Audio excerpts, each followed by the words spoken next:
Hey guys, so this is the second of the two linear application sections. This first problem goes, the sum of two consecutive integers is 67, find the numbers. So what a consecutive integer is like a number like 1 and 2, 3, those would be consecutive integers. And so if the smaller of the two consecutive integers would be x, then that means the next one is one larger. We could write it as x plus 1, the one after that I could write as x plus 2. And so, and it doesn't matter what numbers, what consecutive integers it was. Say I had 11, 12, and 13, then this would be 11, 1 plus 1, 12, 2 plus 1, 13. So that's how we're going to represent consecutive integers. So the sum of two consecutive integers is 67. So our first consecutive integer will be x, our second one will be x plus 1. So then we can say their sum, x plus 1, is 67. And then we're back to algebra. So x plus x makes 2x plus 1 equals 67. Fire the 1 over. 2x equals 66. And divide both sides by 2. And x equals 33. So if x up here is 33, then that means this would be 33 plus 1, so the second integer would be 34, or if you just think consecutive integers, what comes after 33? 34, right? So there we go. The next one is the sum of two consecutive even integers. And so whether we had even or odd integers, so numbers like 2, 4, 6, for instance, that'd be consecutive even integers. And even if I had odd integers, 1, 3, 5, they have the same pattern, and that is they're skipping by 2's, right? So if the first number would be x, the second number would be x plus 2, because, for instance, 4 is 2 more than 2, and 3 is 2 more than 1. And then the one after that would be x plus 4 if we needed another one. Because if this was 2, this would be 2 plus 4, 6. And it works for the odds too. So sometimes people they want the odds to be counting by 1, 3, 5 or something, but you're still counting by 2's, you're just starting on an odd number. So this one happens to be evens, so we're going to say our first number is going to be x, our second number is going to be x plus 2, and their sum is 46. So x plus 2 equals 46. And then just 2x plus 2 equals 46. I can then subtract that 2 over.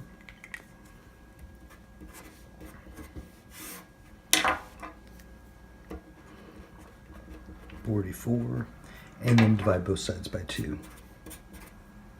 And x equals 22.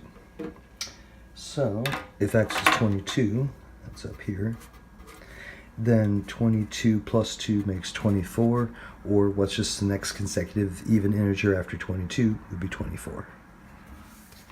Number 3, we have suppose you invest money in two accounts. One account pays 5% annual interest, whereas the other pays 8% annual interest.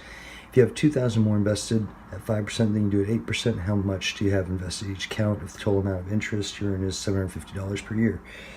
Okay, so we're trying to find out how much money is in the accounts, and the thing that they gave us that sort of feels like an equals is the $750. So we know the interest from the one account, the interest from the other account, if I added those together, would make $750. So then we have to figure out how much interest is in each of these accounts. So let me write down what I just said real quick. So it's like we have interest, I'll just call it interest 1 plus interest 2 is going to equal $750.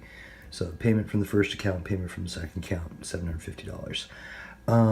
So if I can figure out how to write the interest, then that gets me a mathematical equation that I can solve. So let's see if we can get the money represented. So we had the sentence here that if you have $2,000 more invested at 5% than you do at 8%. So I'll say 8% has X dollars, and then I got $2,000 more in this account, so that's going to be 8 plus 2,000. So now I'm able to represent the money, and now I just have to get to the interest from that. So at 5%, I have this much money.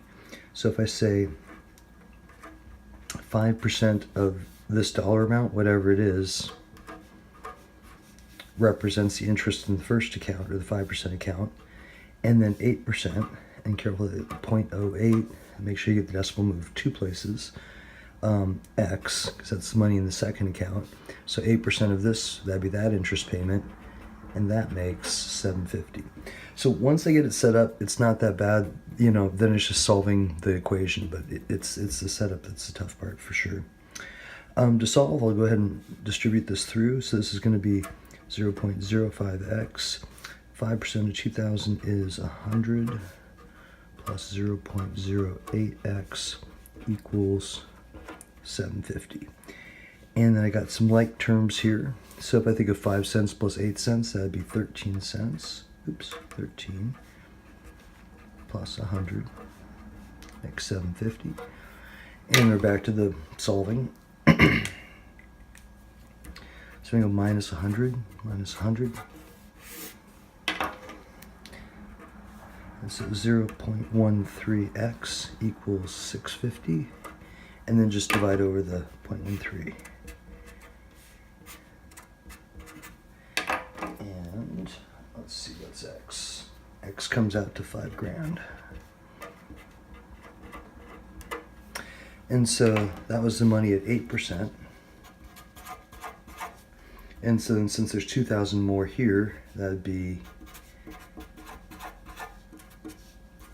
$7,000 in the 5% account. Number 4, a woman has money in 3 accounts. The interest rates on the 3 accounts are 5, 6, and 7%. If she has twice as much invested at 6% as she does at 5%, 3 times as much invested at 7% as she does at 5%, and the total interest for the year is $760, how much is invested in each account? Okay, so let's go back to this part right here. If she had twice as much money invested at 6 as she does at 5, so I'm going to let 5 be x, and then twice as much at 6, so that's going to be 2x, and 3 times as much at 7%, so then that's going to be 3x. And then same thing as the last example, I'm just going to go percent times the money to get the interest payment, add those together, and then that's going to have to equal 760. So it'll be 5% of x plus 0.06 the 2x, and then 0.07, 3x, and so that's my interest from each account is going to total $760. So now I can just clean this up and solve. So 0.05x plus that'll be 0.12x plus 0.21x equals 760. And then add those up, so 37, 43, right? 38. Yeah.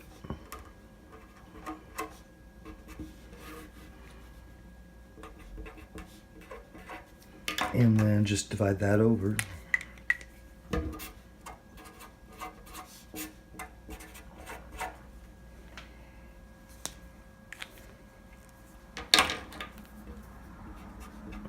And looks like x is 2,000.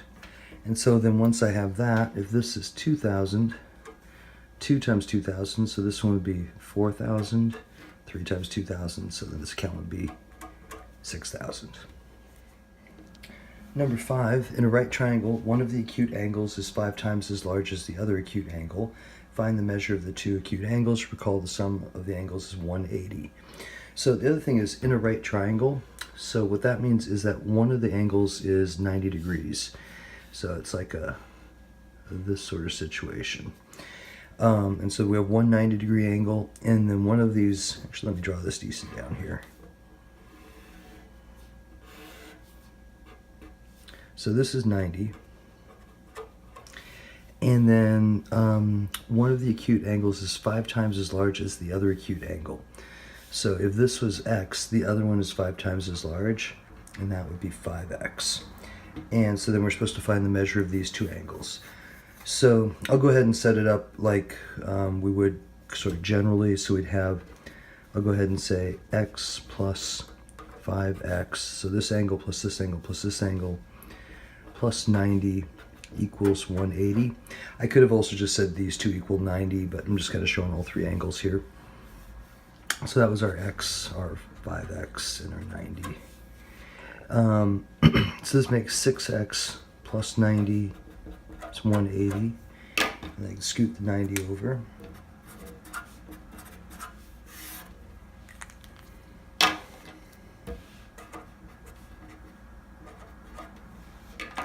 and divide out to 6.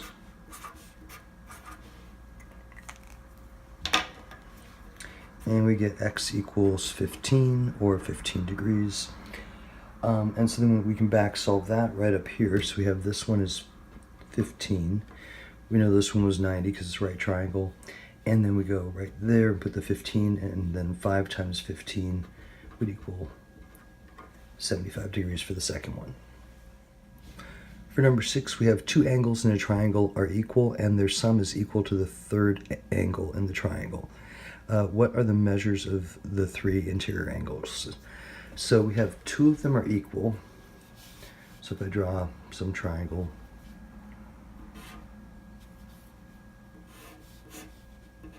two of these are going to be equal, and then the third one is going to be the sum of these two. So x plus x would be 2x. So we have 2 equal angles, and then one that equals their sum, so 2x.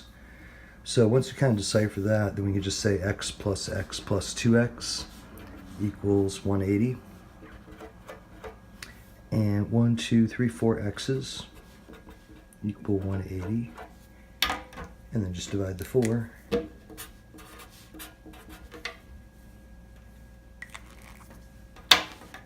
And it looks like x is 45. So these two are 45s. And that would make 2 times 45 would be 90, and that adds to 180. Number 7. One angle of a triangle measures 60 degrees more than the smallest, while the third angle is twice the smallest. Find the measure of each angle, recall the sum, 180 degrees. Okay, so we got one angle of the triangle is 60 degrees more than the smallest. So I'm going to let this one be x. I'll have that kind of be the small one. Second angle, x plus 60, because it's 60 degrees more than that one. Third one is twice the smallest, so that's going to give me 2x. And I just have to add those up and sum to 180.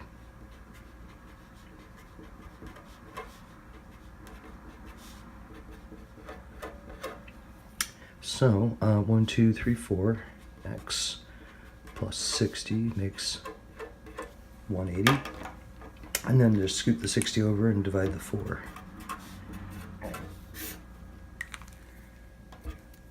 So 4x equals 120.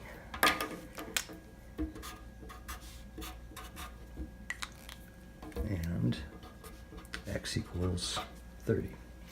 So if x is 30, that means up here, small angle is going to be 30 degrees, and then 30 plus 60, that would make this one 90 degrees, and then 2 times 30, so that would make this one 60 degrees.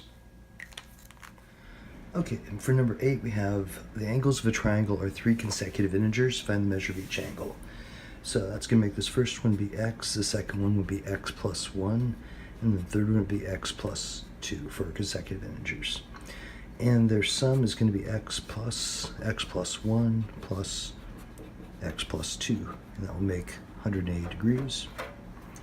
And then just collect terms, so 1, 2, 3 x's plus 1 and 2 makes 3, 180. And then we're just back down to our solve, so we'll go minus 3. 3x equals 177, and then dividing the 3 over, we get x equals 59. So this first one would be 59. Second one, 59 plus 1, so that'll be 60. And then the third one, 59 plus 2, so that'll be 61. Maybe I'll just say, hey, 59, so it must be 60, 61 if they're consecutive integers. Cool. And that concludes 1.7.